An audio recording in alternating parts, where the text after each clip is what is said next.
la mañanera de Ángel correspondiente al martes de la semana en curso. Martes 3 de junio del año 2025. Quiero comentar con usted hoy un aspecto, un tema que es conocido, pero quizá por eso mismo nadie le presta atención alguna. Uno de los vicios que tenemos en México con aquellas personas que se ocupan de la cosa política es pensar que entre más confusa sea su habla o su léxico, automáticamente las personas van a pensar que eso corresponde a una persona inteligente, que así debe hablar. Nada hay más erróneo que eso en la política. La política, para que sea efectiva, tiene que ser de fácil comprensión por los ciudadanos en términos generales. Y más en un país con el nivel de ignorancia tan grande de nuestro electorado. Y cuando digo ignorancia no me refiero a que sean tontos, me refiero a que su vocabulario sobre la cuestión política es reducido. Si a eso le agregamos el rechazo a la política y a los políticos, eso agrava todavía esta situación del uso de un lenguaje claro, llano, sencillo, como hablan las personas en México. Eso no quiere decir que se caería en la chabacanería, en las ofensas, no. Simplemente hablar de manera clara, sencilla. Esto tiene aquí un problema de fondo importante. Para que un intelectual, vamos a poner, no me gusta utilizar esa expresión, pero a ellos les fascina, a este grupo de personas. Les fascina esa forma de hablar. Entre menos a veces no se entienden ni entre ellos, pero eso les hace cosquillas en el ego, diría el clásico. Ahora, ¿por qué no hablan claro esas personas? ¿Por qué no hablan, por qué no explican un tema de una manera sencilla? Porque nunca han dejado su torre de marfil, su cubículo, su pizarrón, nunca han dejado dizque la investigación y ellos piensan que se cuecen aparte y no es así. Pero hay otro aspecto importante de esto. Una persona que batalla para explicar un tema aparentemente complejo o no sencillo, para explicarlo con palabras llanas a una audiencia variopinta, es decir, donde hubiere empleados, trabajadores, obreros, etcétera, jóvenes, ¿verdad?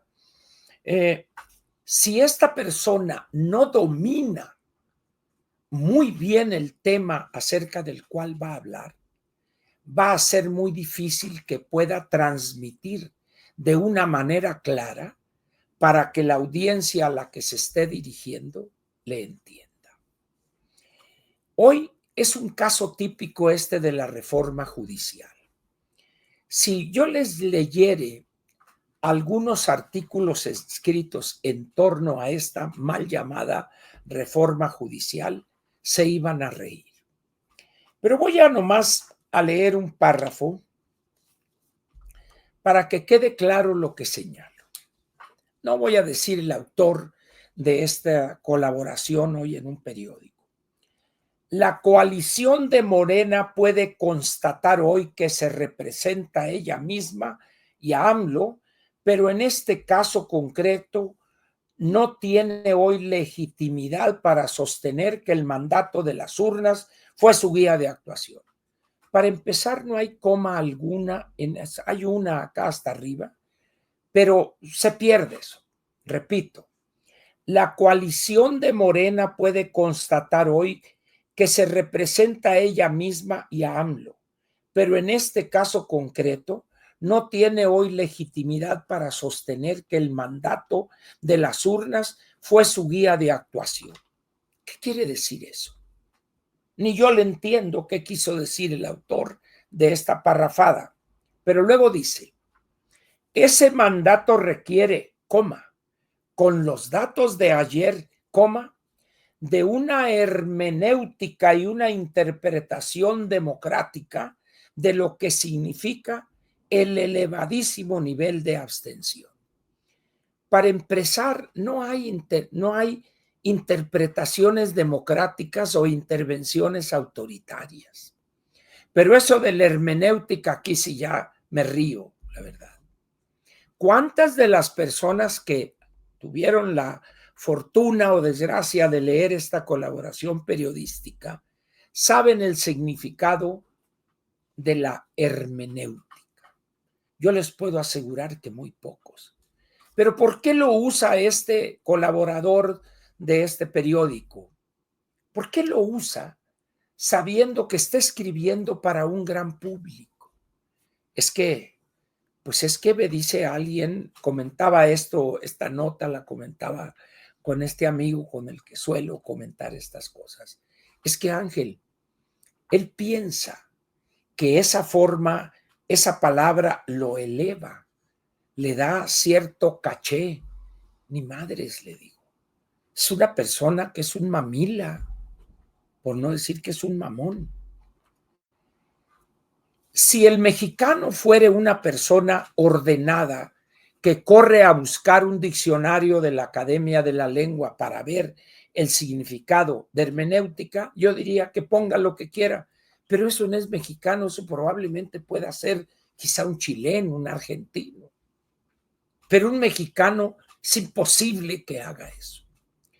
¿A qué se debe entonces esta propensión a los terminajos que solamente pueden entenderlos, y es un decir, un grupo muy cerrado de personas? Y cuando hablan de política, las cosas se evidencian aquí. Miren, cosas como esta. Aprobaron una reforma que, sin explicársela al soberano, se convirtió en su propia condena. ¿Qué significa eso? La reforma nunca fue entendida por la sociedad mexicana. Tampoco la entendió él y forma parte de la sociedad. Si la sociedad no la entendió, la obligación de él como intelectual sería explicársela a la sociedad. Pero su colaboración aquí lo que hace es confundir más por su rebuscado en los párrafos. Mientras estos intelectuales no salgan de su torre de marfil y se vayan a hacer política real, van a escribir siempre de esta manera y no van a tener la menor influencia. Miren, ha habido casos de intelectuales, por supuesto, de una categoría y de un nivel mucho más alto que el autor de esta nota, de esta colaboración, que en un determinado momento dijeron, yo quiero ir a la política real para entender mejor. Eso lo hizo el doctor Michael Ignatieff, que se dejó la academia y se fue a la política real en Canadá, a su partido. Llegó un momento que estuvo 1 o 2 años, fue derrotado en su intento de esto, del otro, pero se decidió ir a la política real. Y eso le permitió ver con claridad muchas cosas que desde la academia no veía. Plantéeselo eso a uno de los de tercer grado, a unos de los investigadores del CIDE o a esos conferenciantes acá por acá. No, es que yo me dedico a investigar, yo hago análisis político. No es cierto, hombre. Si no conoces la política real, ¿qué pinche análisis vas a hacer? Yo les pediría pues a esos opinantes que se eleven al nivel de la sociedad mexicana, de esos millones de electores. No que se bajen, no. Se tienen que subir al nivel del ciudadano porque él, con sus millones de votos, es el que decide el destino del país. Espero, ya lo he dicho esto muchas veces, pero no me pelan, bueno, ni modo. Por eso yo intento eliminar lo más que puedo esos terminajos y hablar claramente. Y a propósito, ¿qué es hermenéutica? La capacidad de leer textos, su origen es capacidad de leer textos religiosos. Esa es la palabreja de hermenéutica, ¿no? Que ya se ha hecho para otro tipo de textos cualquiera. Bueno, pero esa es una cosa. Pueden entrar a su buscador y ahí encontrarán el origen de esta palabra, su raíz, etcétera, etcétera. Yo esperaría pues que en estos momentos de gran confusión en millones de electores, personas como quien escribió estas parrafadas entienda la utilidad de hablar con claridad. No sé cuántos podrían hacerlo, pero creo que ninguno. Pero por lo pronto al menos ya dije lo que pienso en torno a ese lenguaje rebuscado, mamón las más de las veces. Gracias por su presencia y aquí lo espero mañana a las 6 de la mañana en la mañanera de Ángel. Muchas gracias. Nos vemos.